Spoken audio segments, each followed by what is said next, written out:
Ruthie. Testing 1, 2, 3. Hey there. I think we have.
Yes, now we're ready.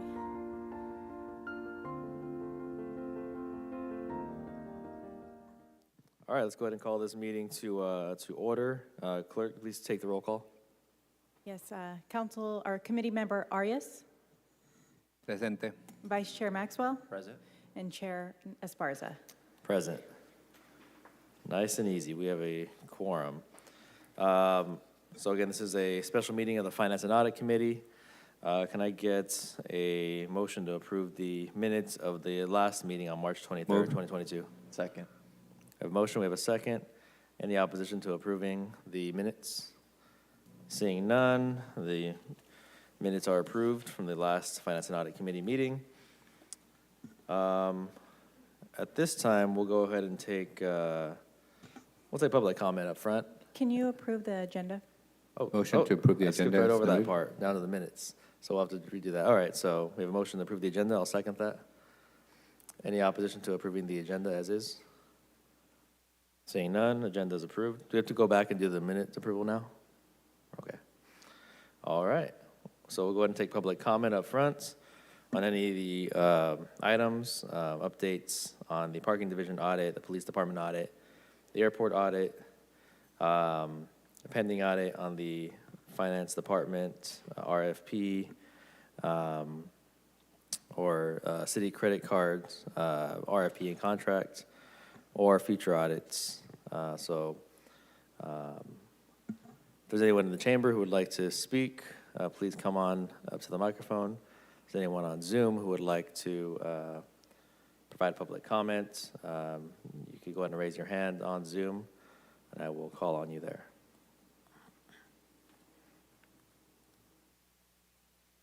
Seeing nobody in the chamber, seeing no one on Zoom, going once, going twice. All right, we're going to move on from public comment into the item 1A, status updates. And so we'll take these in order. So we'll go ahead and start with the parking division audit update. Pardon me, Chair.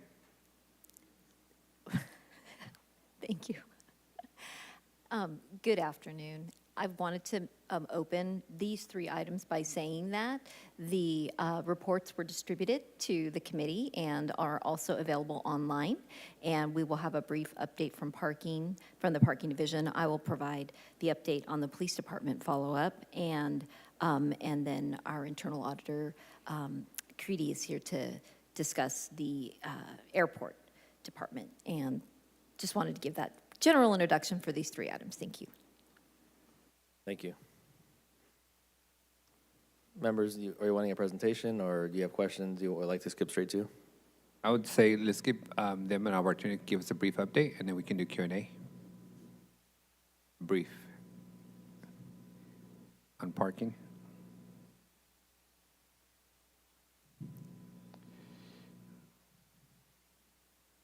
Clark Planning and Development Department.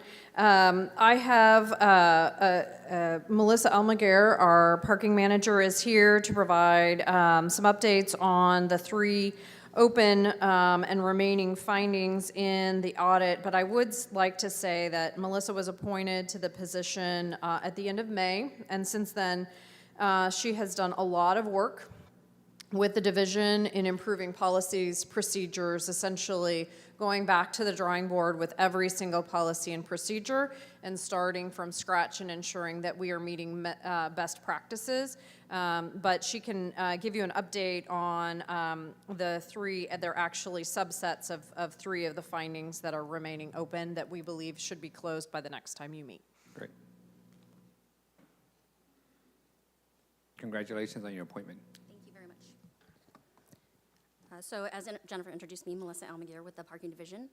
And as she said, this audit did take place previous to me coming into position, but I have reviewed it and looked at it.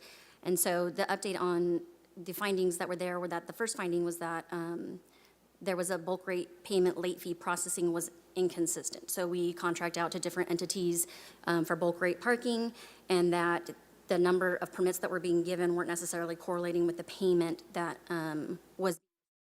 So the city now requires its contractor ACE to manage and monitor contracts for permits, and ACE receives a monthly roster list from entities that contract for parking with the permit holder's name and parking location. This list is then verified by ACE on a monthly basis and sent to the parking division to charge accordingly based upon the number of permits issued for that month. And a review of the current master parking agreement is underway to ensure it contains current processes as well as state and local requirements for risk. Another part of that recommendation was that we should create a form for each individual entity. Once we review the current master parking agreement, that will determine whether or not we need to move forward with creating a separate form for each individual entity that we contract with. The last recommendation for that finding was that in accordance with Memorandum 2019-02, that we should enforce the late fees. So the implementation of the Tyler Munis system will create a digital log to ensure that all late payments are tracked and late fees are charged. Currently, a review of all bulk rate parking agreements is conducted monthly that compares the due date to the date payment was received, and entities that have submitted their payment late are being noticed of the late fee penalty that is due. In addition, the future planned automation of the parking garages and lots may also address this issue on the actual payment due date, because as they go to license plate reader technology, when it reads the license plate, if it shows that it hasn't paid, then the arm just simply won't raise for them to enter the parking lot. Finding 2 was that new payment rates based on the Consumer Price Index increase were not applied in a timely manner. So this is currently occurring in May of each year. The Parking Division is now coordinating with Budget to determine the automatic price adjustments to the master fee schedule based on the CPI. And parking fees subject to this adjustment are the surface and structure permits, bulk annual purchase, and meter occupancy permits. Notices are then sent to each agency that contracts for parking under a bulk agreement via email and letter no later than June 1st, and Budget posts the updated CPI in the master fee schedule by July 1st. The third finding was that documentation of audits of reduced citations was incomplete. So there are a few reasons that we might reduce a citation. So for example, if someone forgot to put their handicap placard, if someone did not register their vehicle, we can reduce the citation. But with that, we are now conducting these audits monthly as per Expectations Memorandum 219-1. And since being appointed in May of this year, I have reviewed and signed off on all of them. In addition to that, all of the expectation memorandums that are involved with this are part of a comprehensive division-wide policy and procedure review that is currently being conducted. So with that, upon coming in, it was determined that a division-wide review of all policies and procedures needed to be conducted. So currently, all of the policies and procedures relevant to the Parking Division are under review to determine if updates or revisions are needed. Upon final review and approval of these policies and procedures, they will be compiled into a division policy and procedural manual. And currently, all positions are creating a desk manual relevant to the duties of their assigned positions. And these desk manuals will lay out step-by-step details of how to conduct these duties. And they're currently being tested out on the 2 fellows that were hired by the Parking Division in August of this year to determine their depth, their comprehensiveness, and user-friendliness. Secondly, in June of this year, it was determined that division-wide training needed to be conducted. So since then, weekly documented training sessions have been taking place to refamiliarize employees of the policies and procedures relevant to their positions. And this training will continue indefinitely. That'll include your presentation on the parking? Yes. Okay, any questions from members before? I do have a couple questions, Council President. If I may, your report indicates that you guys are working to monitor the agreements that we have in the parking garages. So like, for example, Club One left the site. I'm assuming that parking garage is primarily empty, the Spiral Garage. I know the garages are not staffed full-time. How do we manage to ensure that those fees are being collected from those 2 garages that are not, or any of the garages that are not staffed full-time? So are you talking about for like the permits? For Because there's a anything. difference between if somebody pays a daily rate. So the charging only is conducted Monday through Friday. On the weekends, there is no charge to park at the garages. There is during special events. During special events, but it's staffed by ACE at that time. Got it. So during the week, if I go to park the Spiral Garage right now, there's ACE parking full-time? Yes. there's Until staff what members there. time? I couldn't tell you off the top of my head. I believe Okay. it's till 5 or 6 p.m. though. That's fair. And then my other question is, your report indicates that you guys are working on the technology for the parking garages. Yes. What's the status of implementing that technology? So currently, we are putting together I'm working with legal to determine if we have to put together just a request for qualifications for somebody to come in and actually compile the bid specs for us in order for somebody to bid on the project, or if we can do it as part of like a multi-layered project where it's like a 2-step process. So the technology that you're referencing, knowing how many empty spots there is in a parking garage by the street view, having the typical stuff that you see in a modern garage, right? Yes. Right, so do you know when you'll be in a position to actually execute that technology? Is it a year from now or 2 years out? I would say it's no more than 2 years. No more than 2 years out? And if I recall, that was funded in this year's budget, correct? The upgrades at Spiral Garage and the others? Right. So we hope to have the bid completed and to council and under contract before the end of this fiscal year, and the work completed by the end of the following fiscal year. Yes, it was approved. We anticipate we can do the work in most of the garages with the dollars, but we won't know until that bid actually is out on the street. Understood. My last question around parking is, the other space of parking that we get a lot of inquiries on is parking districts. When we decided to put meters in an area that didn't have meters before, as downtown is developing, we're seeing more and more meters put out outside of the core area of traditional downtown meters. What process do you go through to assess whether you're going to meter, a residential area in downtown or not?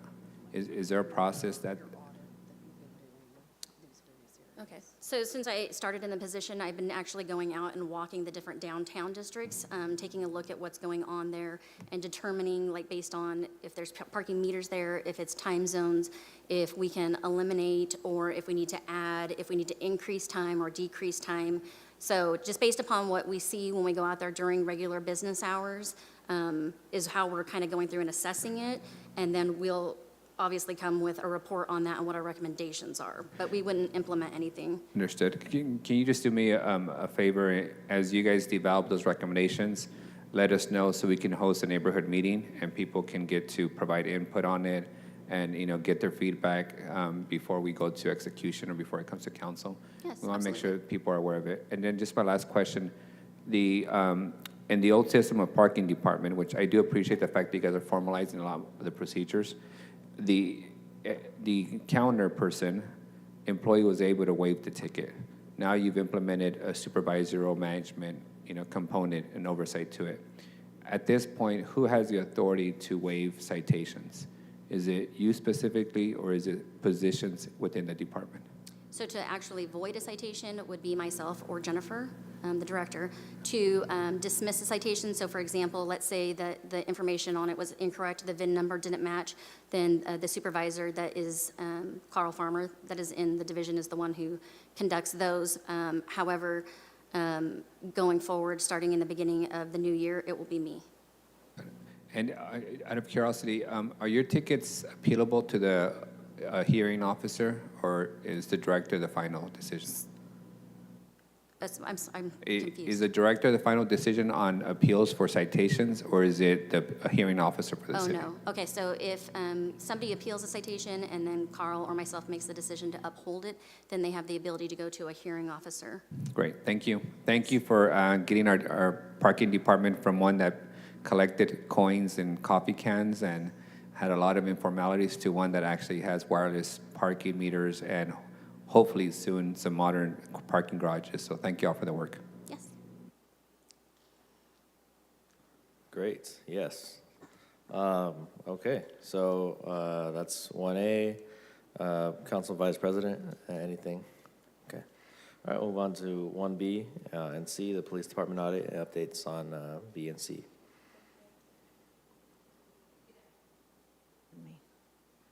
There we go. Good afternoon again. Briefly, just want to report as, again, distributed to the committee and available on the city's website, the audit that was done of the police department work permits and additional hours was completed several years ago. The update was done as well in March of 2020, and the department addressed the personnel action that was required as a result of the audit. So those notices have been already been distributed, and that has taken place. As well, the department has issued two policy updates in order to require the work permits, and so those have been distributed to the full complement of our officers. And we also made sure that those guidelines were consistent with the system that they use for reserving contracts and time, and that system has been updated in order to match the requirements, which was another finding from the audit, so that's been completed. Given the fact that all of the implementation recommendations, all of the recommendations have been implemented, I chose to provide this update to the committee in lieu of taking the time of the chief or captain, so thank you. Okay, members, any questions for the interim finance director? I have just a quick question. Are any of these governed by actual policy passed by this council or administrative order, or are they just done through internal department policy? The Fresno Police Department Policy and Procedure 1040, I believe is, I'm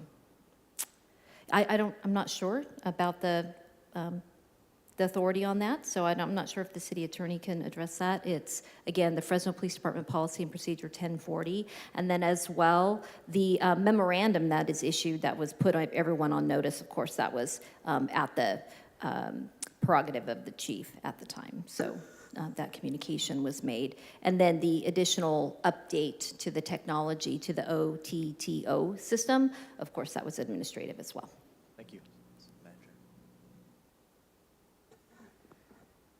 So on policy 1040, I can put an inquiry into the police legal advisor right now. Thank you. Okay. I do have some questions, Council President.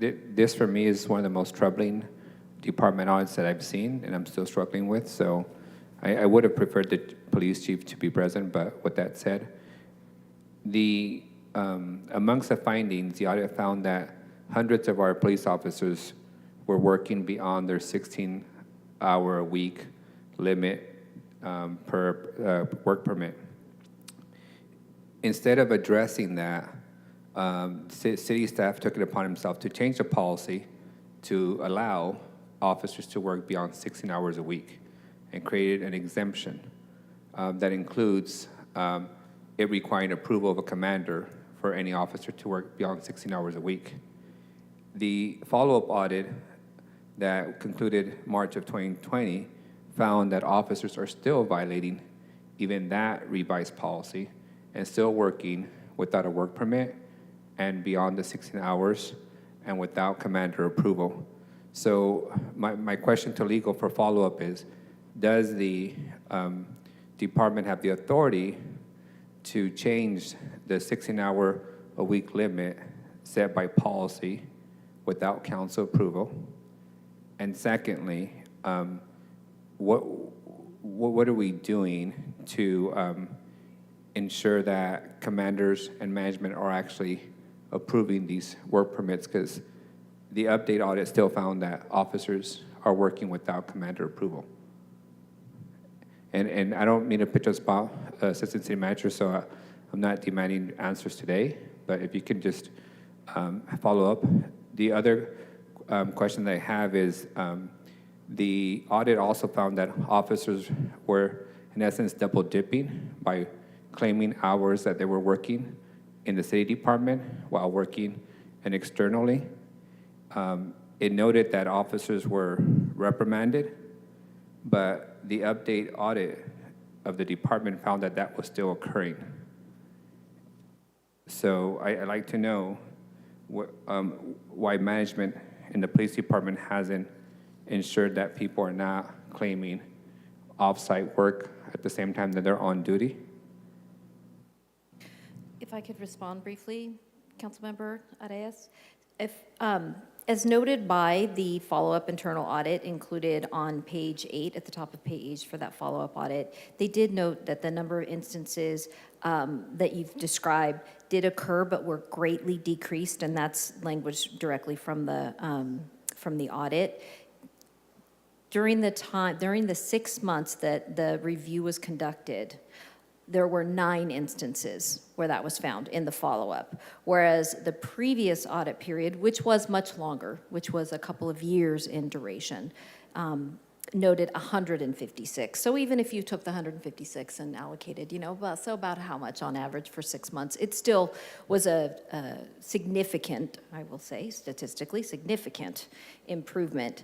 Although I understand your question, and I do think that's valid, and we definitely will make sure to get a response from the city attorney, and we can, of course, bring this back for further discussion. Thank you. Because, as you know, in the police department, we're told every day that they're short-staffed and that they don't have the ability to patrol certain neighborhoods because they're short-staffed. They're running a record amount in overtime because of, being short-staffed, both on hiring replacements for retirees, on officers on long-term medical leave. So I'm really trying to assess whether this is related to contract policing as a whole, that this committee should audit contract policing and how that is pulling away officers from on-site, or whether it's something that can be managed to a point of not. My greater question is a department allowed to change a 16-hour per week provision, and what are the implications to other labor units if one department can do that on their own without legislative approval? And I'll take that for follow-up later. Thank you.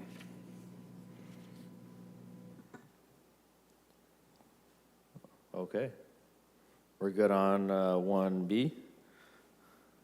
All right, seeing no further inquiries. Move on to 1C, the airport.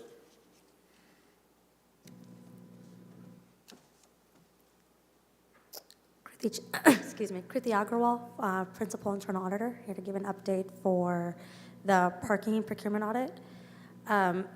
As of now, the procurement audit was essentially put on hold because there was a lack of internal controls within the airports department. At this point, Henry and I talked, and he had asked for, given that he was new in the role, he had asked to be given 12 months to work on implementing those controls in place, so that way internal audit could come back to review the documentation, because originally there was really very limited information that was given to us to assess.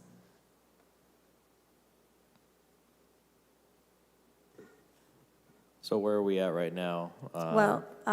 Sorry, excuse me, go ahead. Yeah, no, I mean, so where do we stand now? So this was, the memo was sent, basically was finalized, and that was sent out in September, so it's only been about 6 weeks. So we have until next September, or he has until next September to kind of work on getting those controls in place, and for us to go out there at that point. We will revisit it next fall, in fall of 2023.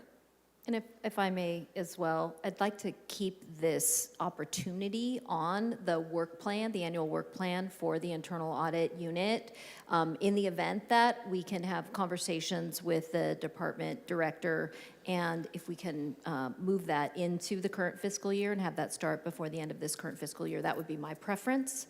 So we'll keep it at the top of our list, and we'll continue to check in with him and see when is a good time for us to plan and conduct those procedures.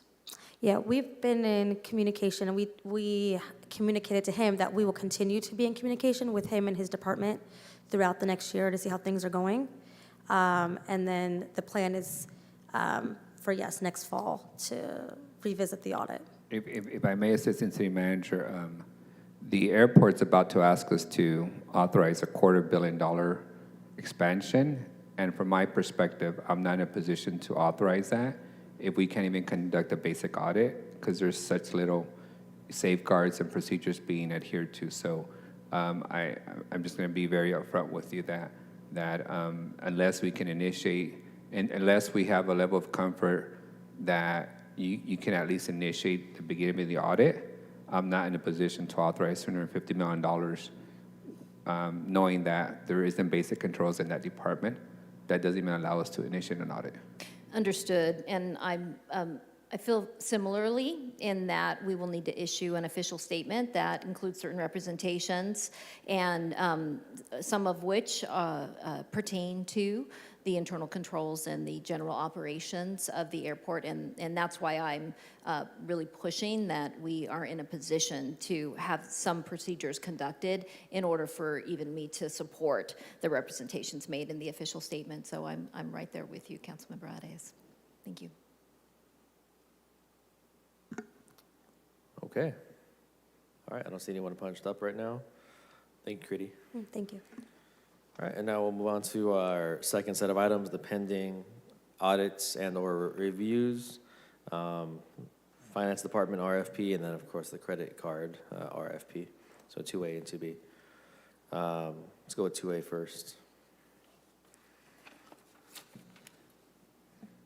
Council President, I think it'd be appropriate to discuss at this time. Do you want to get an update, or do you want to just go into what this body believes the appropriate scope of work should be? Well, I think we can go in, and then we can begin, and then admin can chime in as needed. Is that okay? All right. Okay, Council Vice President, you have the floor. I just wanted to kick off a discussion with you folks as to what you believe should be the appropriate scope of work if we were to recommend an RFP to our council colleagues during the council meeting. From my perspective, given the public information that's out there on the recent actions that this legislative body approved per the administration's recommendation on the leadership of the respective departments, I think this has to be a full cavity search. Not sure what the right technical terms for that would be, but a complete cavity search is my preference. Multiple years of length to ensure that the public understands. There's been 2 significant high-profile issues with the finances of the city. However, we've also successfully executed hundreds of millions of pandemic resources that have been appropriately distributed. But I don't want the public to have any indication that we are not thoroughly reviewing our financial controls and responsibilities for the fiduciary fiscal system that we represent. So full cavity search is my vote. I think we should be specific when we're saying full cavity search, when we make a recommendation to our colleagues, you know, the timeline, how many years. I wonder if the administration has a recommendation they'd like for our consideration. Well, I have the language here from the original credit card RFP. Okay. I had co-sponsored the item and made a motion to approve proceeding with the following amendments. So the exact language was an expenditure review of the last 10 years for everyone who holds or held a credit card and or receives reimbursements. That should include an evaluation of all council and mayoral expenditures at large. That was specifically for the council and mayoral credit cards, Council President, in terms of doing a finance-specific audit as part of 2A. I see. Yeah. I see, okay. I'm wondering if that same scope would be appropriate. If Can I- our can I- assistant city manager could provide us some guidance, what would That'd be be the most significant financial review of a department in CPA language? In CPA language, yes, thank you. So I want to be clear and just by way of introduction, I was an auditor of cities, counties, nonprofits, hospitals for 8 years. And so that really is truly my love. It was my first job out of college and something that I very much enjoyed doing and stay very close to. I continue to maintain my CPA license, which requires 80 hours every 2 years of professional education, continued. And so I do stay very ear close to the ground on where we are in our financial statement presentation and the representations that we make as part thereof. So that being said, we are currently in the midst of our annual independent financial statement audit. That does very largely include the ultimate results of the finance department here for the city. So that is really the audit to answer your question, Councilmember Arias, from a technical perspective. That is an audit. It requires an audit opinion. It requires adherence to many national requirements in order to be able to have that opinion from the external auditors. In addition, we are in the midst of launching the Measure P audit. So that will fall directly in line with the requirements of that ballot language. We did issue an RFP for that. We got no respondents, and therefore we went and I negotiated with a couple of firms to try and get someone available to do that work. It's due by December 31st, and I was successful to get a very reputable local firm to complete that work. And we will be executing that contract. It is under $50,000. So that's the second audit, so the sales tax associated with Measure P ballot language. The third item that we are currently undertaking is the council action that Council President just referred to on the credit card payments and employee reimbursements. And that has been before council a couple of times. I understand that there's been some concerns and reason for delay, and hopefully we'll get that across the finish line at the next council meeting. However, the procedures that will be conducted are technically called agreed upon procedures. So you have an audit, you have a review, or you have agreed upon procedures. And that's what a CPA firm can come in and give you an opinion on. And our agreed upon procedures include the scope of work as was presented in the council agenda materials that have been previously before you. We do also have to crosswalk that or have to reconcile that scope of work and the motion that was made with the council, the city's, I almost said district, the city's record retention policy, which is 7 years for financial records. And so going back past that time frame is going to be very difficult. It's not that we don't know what could be paid or what would have been paid. It will be a matter of the supporting documentation. So if the council continue, obviously your prerogative, if you continue to want to go past that time frame, it'll just take some more time, and it'll probably be less in detail than for sure what we know we have records for. And right now I've been able to put my hands on starting in fiscal year 2017. So City Controller. the detailed financial records, the supporting documentation associated with each of those credit card payments and reimbursements. So that's, again, that's your prerogative. We do want to go back 10 years. We do have the auditor who proposed. He's willing to do that. It's just going to take a little bit more time, and we have to be realistic about the results that we might be able to get given I'm the gonna ask records. you, I'm not hearing a real recommendation as far So as let what me, this so let body me, should yeah, consider. yeah, Thank you. sorry about that, Councilmember Maxwell. Let me just, so those are the kind of the things that are below the surface. The overarching risk assessment that an auditor will come in and look at with the finance department is our internal controls.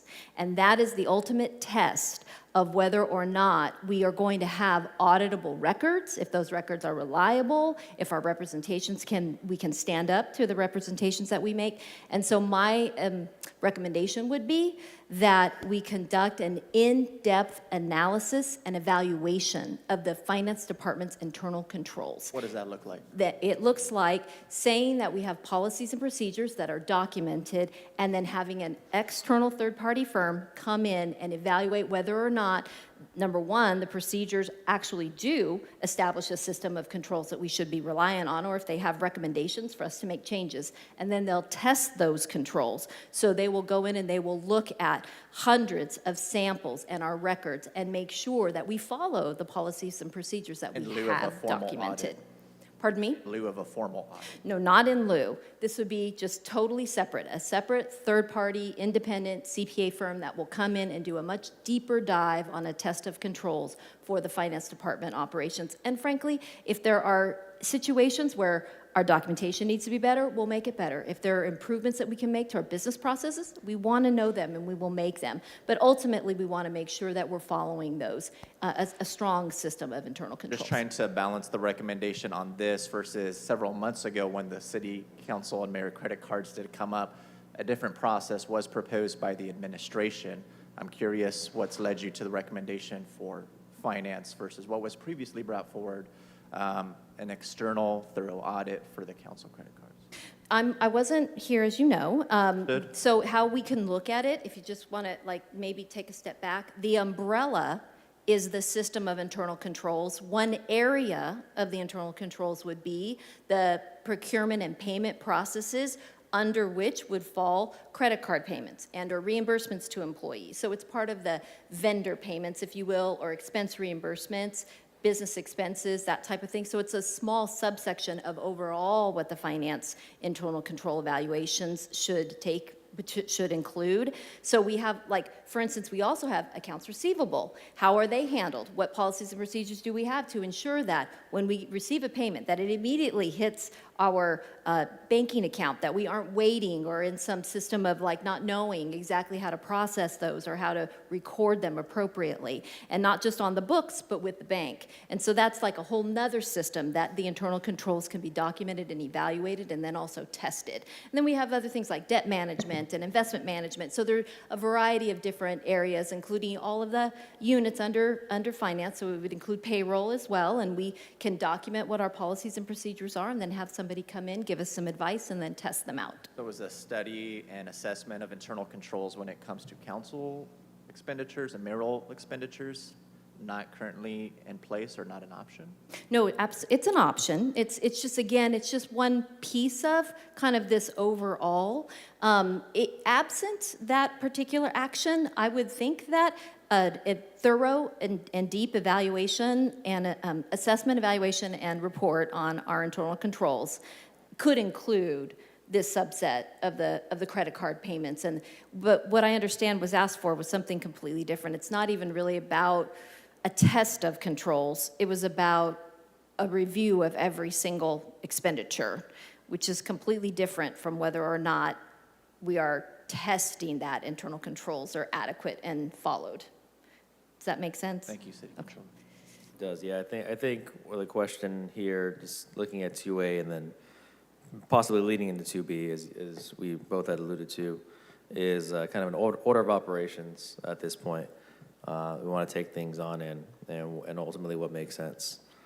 If I may, Council President, you know, what I'm trying to, the kind of audit I'm looking for is an audit that would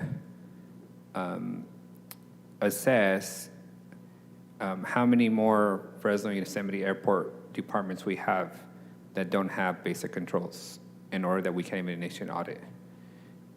Secondly, when the money went missing, we were told, unbeknownst to us, that the $600,000+ was reported in the annual comprehensive financial report, which is like 1,000 pages and nobody reads, right? Just a couple hundred. Yeah, it's a couple hundred. It's in front of me. It's 268 pages. But nowhere in that report does it show a loss of $600,000. You could not identify that in a sentence, in a negative $600,000 line. So what I'm looking for is we've had these 2 or 3 incidents, some public, some not, in which a significant amount of taxpayer money has been at risk. Departments in which have not resolved all their audit findings, even though it's been nearly 5 years. Departments that are not even auditable yet, because the basic controls not have been in place. I don't want to just have a review of policies. I want some kind of dipstick into whether there is money, taxpayer money, being put at risk or has been lost that has yet to be reported to this body. Because $600,000 was never publicly discussed, reported, in my view. I still can't see where exactly it's reported. So, and with that said, we took in about $200 million, it probably we're up to about $300 million in federal pandemic relief money and in federal housing state money. And we are yet to even assess whether those have checked out. I believe the only ones that have been cleared so far is the CARES Act, but we still have the American Rescue Funds, all the housing money, none of which has been audited. So how do we essentially press reset and give us a fresh set of eyes on not only the policies, procedures, and controls, but in actual dollars and cents coming into the city and coming out? So again, and I'm not sure, maybe my description didn't adequately cover it, but so you've got the external independent audit, financial statement audit, which does opine on the financial statements that are included in that 268 pages. But with and that is technically, that's the check on the numbers. But I understand what you're asking is not necessarily just having this kind of high-level overview, very technical, but detailed Assistant report. City Manager, and you have to be patient with me because I'm not a CPA. I can barely balance my own checkbook. But none of those external audits that were conducted reflected the loss of $600,000, or reflected that the airport department is not auditable at this point, right? So Right. those audits have not identified the issues in the finance department that we have discussed, Right. offline, right? So what's the vehicle to give us insight into those areas? Right. And so, again, so that, I wanted to make 2 points. The first was the one I had already stated, so I won't repeat myself. The second is that if we do not just an evaluation and analysis of our internal control systems for accounts payable, accounts receivable, payroll, debt management, investment management, all of the traditional functions under the finance department, right? So we'll see what policies and procedures we have someone come in and give us some advice, but then they test them as well. They actually go in and they pull hundreds of samples, and they are going to look and see if what we say that we are doing, we are actually conducting. That's a very important aspect to assessing risk overall for the city, and then where we might want to come to you with those results and consider them as interim results and see where we've got some gaps and then go deeper. Part of that should include that we do have departments that can make representations as well. Frankly, I think it's an important thing, not just because it's an enterprise department that stands on its own, airports for instance, but because it gets folded into the city, and we have to make representations about the adequacy of the operations and the controls surrounding the operation. So it really is all very much tied in, but we have some place to start, which is what I thought the council asked about, was the internal controls, the policies and procedures for the units associated with the finance department, and then we'll branch out from there. In layman's term, my understanding, and I'm doing the checking for understanding here, like in K-12, in an ideal situation, you would do an audit of controls, and then you would go deeper into the granular of like credit cards or parking fees and revenues, and police contracting.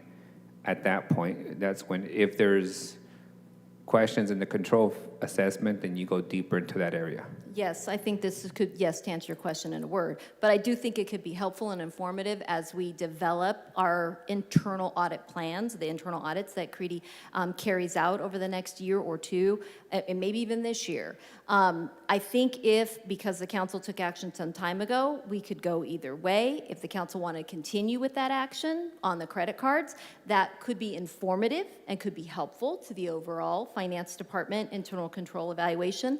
Or we could hold off on that and wait and see until all of the areas are evaluated, and then we can, come to you with our interim results, if you will. But either way, it's completely the council's prerogative. I can see it being valuable either way. Thank you. For my recommendation, I try to honor the professional judgment of our staff that do this for a living, and in that professional judgment, these audits are determined based on risk management assessments, and I think credit cards are not part of that risk management assessment top priorities. I do think that risk management assessment has areas that I don't see as high risk, like for example, the IT wireless devices audit. I know we probably gave a lot of wireless devices to people, but in the grand scheme of things, is that a significant risk to the city in the millions and tens of millions of dollars? Probably not. I don't see the homeless shelters that we've been funding. Each of those shelters are probably $10 million a year. There's at least a dozen of them. I don't see the housing funds that we've allocated. I don't see the parks, and you've indicated why the parks isn't ready yet, but the Parks Department of Measure P's, $38 million-ish a year, contract policing, and I know the Finance Department's in the queue for accounts payable, but I'd like to see us prioritize the biggest risk, including the airport, who's not ready yet, prior to us investing $250 million into that department. before we start going down the path of, you know, smaller, you know, areas, I want confirmation that we have basic controls in place for the departments that reflect the largest financial risk for the city. And I like those prioritized, as well as the departments in which we would have to pay back the money to the federal and state government if it's not used appropriately. That's why we prioritize the CARES Act money above even parking and police last couple of years, to make sure that we don't have to pay back that money before we get into the, you know, scoring political points for whomever. I would concur with that recommendation, Council Member. And so if you can give us the opportunity to take that feedback into consideration and bring back a recommendation more specific to this body, we certainly would appreciate it. One thing I just want to point out is that, actually two things if I might, very quickly, Council President. Number one is that there's more than just quantitative risk, there's qualitative risk. As you just mentioned, for instance, it might be a small expenditure, but we could have to pay it back if it wasn't appropriate or in compliance with the requirements. And so that might not be quantitative, but it certainly would be qualitative. And so that risk assessment's taken both into consideration. Secondly, the single audit for federal and state expenditures and awards is part of the independent audit that's going on right now. And so there are very specific, what they call yellow book audit requirements that will fold in the ARPA money, including the ERAP money. And so all of that is very much set by federal standard, and we'll make sure to comply with it. Our independent auditors will make sure that we comply with those audit requirements. Okay. All right, let's move into the third set of items, which is just the item 3A, the affordable housing covenants in terms of what potential future audits may look like. I think we sort of dove into that.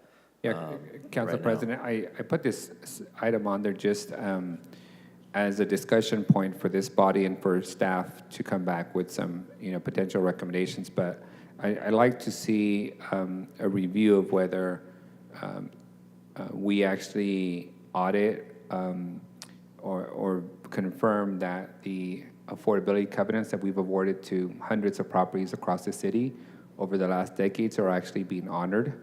I know they're supposed to be. I have a few apartment complex in my district that are affordability covenants, in which we've noticed that the tenants are not receiving the agreed upon discounted rent. So I know it's probably a big body of work, but if we have to consider an outside entity or somebody, but I like to see, get a review of how many affordability covenants do we have in place that we are required to monitor, and of those, when was the last time that anybody did a review or an audit to ensure that those properties were honoring those covenants? Councilmember, can we just ask for a general update on what current practices are regarding Sure. our general covenants that we put in place? Good afternoon. Thank you for the opportunity. So this is something that has been raised in the Housing Subcommittee meetings in the concern for the insurance of affordability covenants, and those are incredibly important to all of our programs. I can report that these are heavily monitored by not only our department, but our federal funding agencies. Under multifamily, we currently have 30 complexes that require annual monitoring. That's about 1,000 supported units. So annually, we monitor 20% of those units.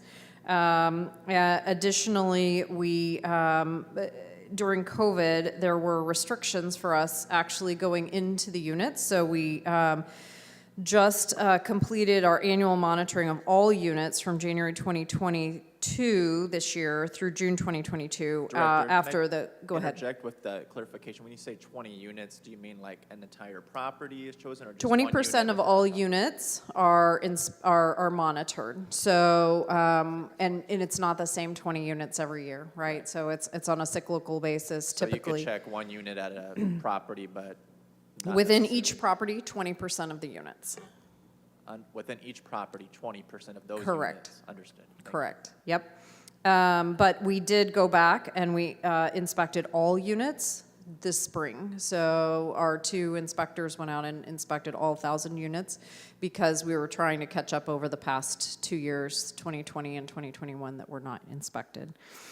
During the COVID restrictions, we did desk review of properties' operational, procedural, managerial, and financial documents annually, both of those years, and did exterior property inspections. So what does an audit consist of? We review tenant files, administrative files, civil rights and Section 504 review, which is ADA, in-unit inspections and property inspections. And we anticipate that none of our units are going to fall out of the affordability period in the next 5 years, so we'll still be continuing to monitor those and any additional ones that we've added on. So this past spring, when you conducted a study on all units after the 2-year backlog because Right. of COVID, they were found to be 100% compliance with all the So 3 are considered to be high-risk properties, 2 are considered to be moderate risk, and the balance are in compliance. We have had to require minor repairs. Property managers are responding and making those repairs. We do have 1 unit that is not in compliance with the rental limits of NSP, which is our Neighborhood Stabilization Program, from the last financial downturn. And we are working through with them to resolve that particular issue. And so typically what that means is that they are charging more than they're supposed to be charging for the property. So we have 1 property that is not in compliance. And what is the liability for not complying with those covenants? So a couple of things. One, they would need to, we're working with them and with HUD, right, to identify what the appropriate policy is and procedure. However, typically what would happen is there would be a reimbursement to that tenant for any overage that they paid plus the interest. And that's the standard way that that's accomplished. And then we would ensure that going forward, they would be monitored more frequently. So instead of 20%, we might be doing 40% of the units, or we might be doing 100% of the units to ensure that they are meeting that expectation each time we go out. And so that's for single family or for multifamily. And I can pause there, and then I can tell you what we do for single family. So the only punitive action taken sounds like interest on top of. Typically, it is a reimbursement to that tenant or the tenants who were impacted by the overage. Because of our position, and I know that this is something that the council has been very concerned about in past years, but because of our lien position, typically we are not in a position to call on that loan, because then there are other loans in advance of us. They would have to concur. And they would have to agree if we call that loan. That would be the only other potential alternative for not complying. The other ultimately could be a lawsuit. Licensing or permitting with the city of Fresno? Well, I mean, there wouldn't necessarily be additional licensing or permitting that would be required for that particular unit. But revoking what they are currently have. So in other words, shutting down the complex? Or at least finding a new person to manage or run the complex. Right, again, that would require us potentially calling the loan, essentially saying we now own that property, but we'd have to get concurrence of those in advance, and sometimes we're 3rd or 4th position on that property. So those federal and state loans are not typically at the top of the chain. Is it within this council's purview to add additional punitive damages to folks who are in violation of breaking those covenants, City Attorney? The rental inspection. So I think that for covenant programs in general, the covenant would govern whatever the applicant agreed to at the time. As far as having a policy or a program, there could be modifications, but that would likely be on a going forward basis. I don't think you can go back, because the covenants are what are recorded against the property at the time that the covenant is signed to. And Does council be able to make a policy that applies to all current covenants in place? We Okay, thank you, City Attorney. Thank you, Director Clark. Yeah. So single family, if you're interested, 343 owner-occupied single-family homes, they are audited annually. We audited, again, July of '22 of this year, owner occupancy certification letters that they are still the owner occupant of the property, and that they live at the property. Owners that do not return certification letters are sent to our finance department for loan servicing and loan repayment. If the homeowner does sell during the affordability period, a balance of the loan would be recaptured. Director, if Yeah. I may interrupt you, in your opinion, do you feel comfortable that we're on top of make sure all those covenants outside of the ones that you've identified that you're working through? You know, I do, council member, because our team in the last 5 years has worked really hard to add positions that this is their sole job, is to audit and monitor all of our federal and state funding activity because of past practices. So we have become very robust and are very diligent at doing that. And anything that we fund, we feel very personally responsible to ensure that they're meeting those requirements. Thank you. That concludes my questions. Thank you for that briefing. That's Yep. helpful. All right, I think that brings us to the conclusion of our meeting here. Any final words or comments for the good of the order? Thank you all for getting organized in a short order and for giving us updates on this. I know it's been a while since COVID, so we're going to be hopefully doing this every few months to stay on top of all the audits. All right, thank you. Meeting adjourned.